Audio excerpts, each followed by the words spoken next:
Dumont.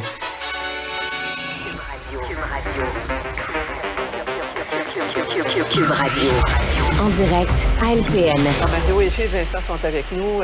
C'est sorti en fin de journée. Messieurs, le sort au Parlement d'Éric Duhaime vient d'être réglé par la nouvelle présidente de l'Assemblée nationale. Et Mario, Nathalie Roy ferme la porte à double tour. Moi, je trouve ça plutôt malheureux. Moi, je pensais que les demandes d'Éric Duhaime, d'abord, ça coûtait pas un sou aux contribuables. C'était pas déraisonnable. Je comprends quand même que l'Assemblée nationale, on dit a priori, c'est réservé aux élus. Là, c'est la logique même. Mais bon, est-ce qu'un bureau, l'accès... Tu sais, le salon bleu est réservé aux élus, là, la petite salle de conférence de presse avec un lutrin, un micro, où les journalistes sont déjà pour exprimer un point de vue.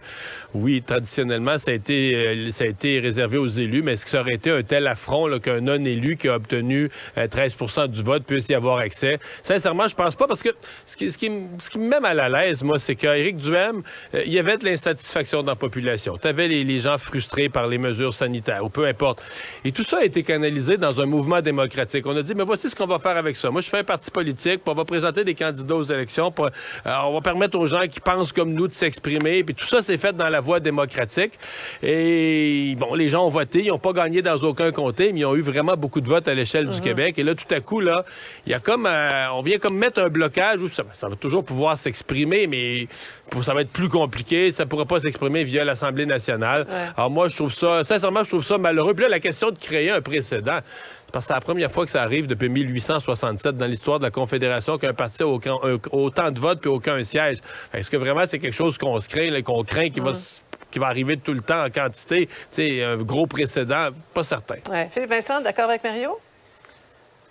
Oui, je suis surpris aussi. Ceci dit, je veux quand même nuancer qu'Éric Duhaime n'a pas tout perdu. Là. Éric Duhaime et son mouvement ont quand même, avec leur demi-million de votes, une bonne cagnotte qui va les attendre au cours des prochaines années grâce au financement populaire. Donc, ils vont avoir de l'argent, vont pouvoir louer la salle dans la salle de presse, dans l'édifice de la presse à Québec, vont pouvoir se louer un bureau juste à côté de l'Assemblée nationale et vont continuer de vivre. Après ça, c'est vrai que ça aurait pris un réel changement du règlement pour adapter et s'adapter pour que l'Assemblée nationale, en fait, s'adapte à la nouvelle réalité politique.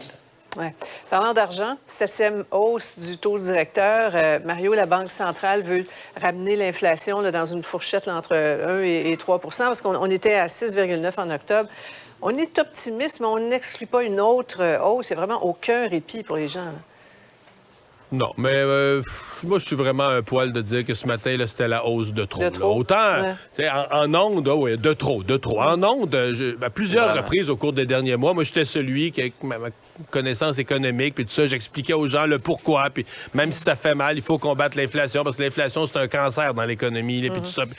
Mais là, parce que on n'a jamais vu ça là, en aussi peu de mois.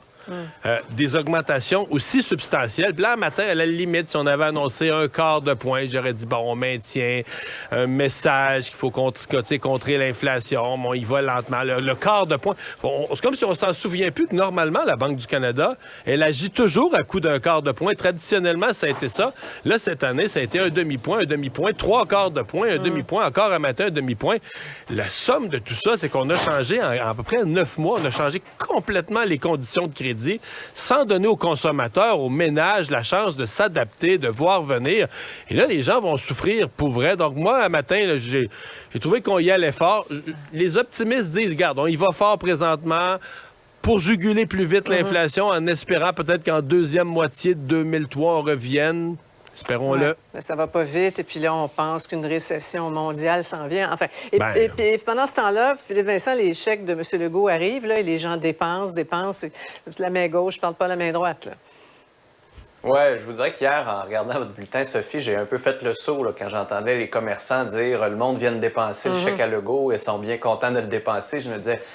Je pense qu'on a un enjeu, là. En ce moment, avec la hausse des taux d'intérêt, ce qui se passe, c'est qu'il y a une classe moyenne à faible revenu qui est en train de s'effriter, qui bascule dans la classe des plus pauvres, qui a énormément besoin d'aide en ce moment et on ne les aide pas suffisamment, alors qu'on aide des gens qui, oui, sont dérangés par l'inflation. Oui, l'inflation est désagréable, mais ne les empêche pas de manger. Et comme vous le disiez, on met un petit peu d'huile sur le feu. C'est sûr que c'est pas la fin du monde. C'est sûr qu'en ce moment, l'inflation n'est pas due uniquement à la consommation. C'est juste que quand on s'attaque du côté de la Banque du Canada avec le marteau des taux d'intérêt, ben on tape juste sur le coût de la consommation. Oui, je veux bien, sauf qu'en ce moment, on a comme plus une horloge là, qui est un peu déréglée avec la chaîne d'approvisionnement, avec les sanctions en Russie. Donc, si vous prenez quelqu'un qui tape pour régler une horlogerie avec un coup de marteau, on dirait que l'heure ne sera peut-être plus bonne pendant quelques mois. Là. Et Noël s'en vient. On parlait plutôt du rapport de la vérificatrice générale. Là. On retient qu'elle pointe 2 mauvais élèves. Le ministère de l'Éducation, on en a parlé, et ses manquements là, sur l'enseignement à distance pendant la pandémie. Puis Hydro-Québec, pour une fiabilité de service en baisse.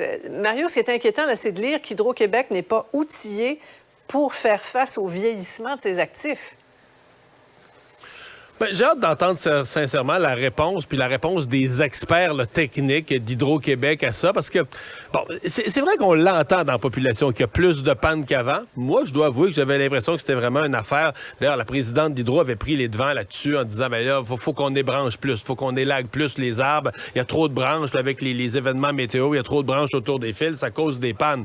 Mais là, la vérificatrice disait, oubliez, là, mettez de côté les événements météo. Les transformateurs, les équipements eux-mêmes, leur désuétude, leur âge, leur état fait qu'on a plus de panne, moins de fiabilité.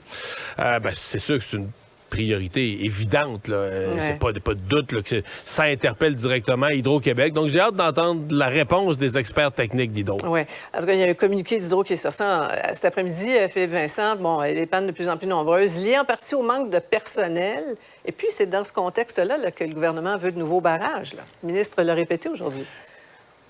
Oui, mais on ne sait pas où. On est beaucoup dans l'idée d'avoir une idée, d'espérer des nouveaux barrages. Là, on est plus là-dedans en ce moment. Pierre Fitzgibbon, il y a 2 jours, disait que c'était plus important à faire de l'éolien. Donc, je pense qu'on a un peu de difficulté en ce moment à savoir exactement ce qu'on veut faire en stratégie d'énergie. Sauf que quand on lit même le communiqué d'Hydro-Québec par la suite, là, qui disait que 40 à 70 % des pannes sont encore causées par des événements météo, on comprend qu'on est à la moitié de la vie active du réseau d'Hydro-Québec en ce moment.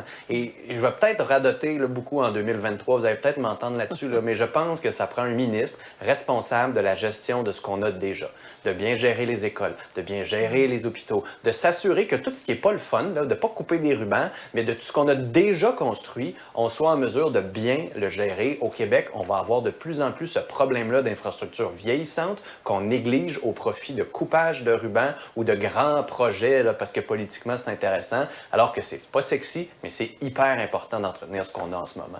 On aime ça t'entendre radoter, de toute façon, Philippe Vincent. Aucun problème. Une fois par semaine, c'est pas si mal. Merci à vous deux. Alors voilà, c'est ce qui conclut notre